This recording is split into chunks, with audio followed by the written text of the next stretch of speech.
একটাই tips, America ডিগবাজি দিয়ে ঘুরে দাঁড়িয়েছে। লন্ডনের ইতিহাসে প্রথম কোনো বাঙালি লোক 20-25 হাজার মানুষের সামনে পারফর্ম করছি। শিল্পী সমিতি বলতে কিছু আছে, এটা পৃথিবীর মানুষের কাছে কিন্তু আমি প্রথম সবাই আমি পরিচয় করে দিয়েছিলাম।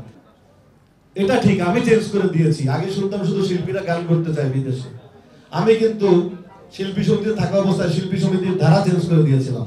শিল্পী সমিতি বলতে কিছু আছে, এটা পৃথিবীর মানুষের কাছে কিন্তু আমি প্রথম সবাই আমি পরিচয় করে দিয়েছিলাম। এরপর থেকে শিল্পী সমিতি নিয়ে এত আলোচনা, শিল্পী সমিতি নিয়ে মামলা মকদ্দমা, চেয়ারের জন্য দখল করা, কত কিছু হয়েছে। এটার মধ্যে লোভ লালসা করার কারণ যে জিনিস বেশি আলোচনায় থাকে ওটা ঢিল পড়ে বেশি, যেটা আলোচনা নাই ওটা কেউ টানেও। এরপরে কিন্তু পৃথিবীতে আমি এই বিভিন্ন দেশ ঘুরে নায়করা যে পারফর্ম করতে পারে, আগে সবাই ভাবতো নায়করা কি করে, এটা তো অভিনয় করে, স্টেজে কি করবে। আমি প্রমাণ করছি বিদেশে ঘুরে ঘুরে যে নায়করা পারফর্ম করতে পারে, সেখানে মানুষ বিনোদিত হয়। লন্ডনের ইতিহাসে প্রথম কোনো বাঙালি নায়ক, লন্ডনের ইতিহাসে প্রথম কোনো বাঙালি লোক 20-25 হাজার মানুষের সামনে পারফর্ম করছি। জেমস ভাই আমাকে মানে অ্যাপ্রিশিয়েট করেছে এবং সেখানে বা শিল্পীদের ভিড়ে একমাত্র আমি নায়ক পারফরমেন্স করেছি সেখানে।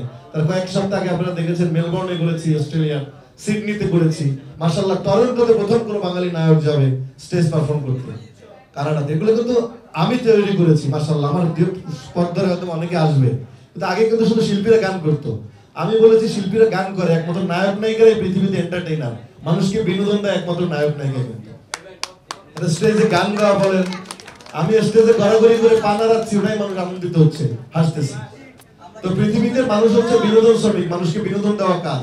আমি যদি শুধু একতরফা গান গেয়ে যাই, আপনারা আমাকে বলুন কণ্ঠ শ্রমিক। কিন্তু যখন আমি বিনোদন করবো, অভিনয় করবো, নাচবো, আপনার সাথে কথা বলবো, সেটা হচ্ছে এন্টারটেইনার। পৃথিবীতে একমাত্র নায়ক নায়িকার হচ্ছে এন্টারটেইনার, আর কেউ এন্টারটেইনার। তার আগে অথবা একদিন এসে গেল, দুদিন থেকে এদের পরের দিন চলে যাবো দুবাই। 22 তারিখে বড় একটা বাংলা কার্নিভাল আছে, শো সেখানে, বাংলা কার্নিভাল দুবাই। তো ভালোবাসা থাকবে, সবার সাথে থাকবো, ভালোবাসায় রাখবেন, দোয়া রাখবেন। অবশ্যই বাংলাদেশি সংস্কৃতিকে রিপ্রেজেন্ট করি সারা বিশ্বে ঘুরে ঘুরে। আপনাদের সাপোর্ট চাই, আপনাদের ভালোবাসা পাই। Without you people I am nothing, honestly I am speaking. Without you, without journalist, Zayed Khan is nothing. আপনাদের সবার প্রতি ভালোবাসা, কৃতজ্ঞতা, আবারও অনেক অগ্রিম ঈদের শুভেচ্ছা, ঈদ মোবারক। ভালো থাকবেন, নীরব। একটাই টিপস, আমেরিকা ডিগবাজি দিয়ে ঘুরে দাঁড়িয়েছে।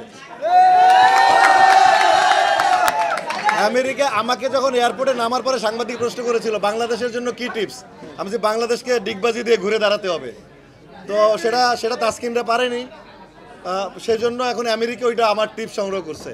সংগ্রহ করে আমেরিকা, আমার প্রথম ডিগবাজি আমেরিকা শুরু হয়েছিল, এরাও ডিগবাজি দিয়ে ঘুরে দাঁড়িয়ে এদের সেরাটা উপহার দিয়েছে, যার কারণে পাকিস্তান ধরাশায়ী, 71 সালের মধ্যে ধরাশায়ী।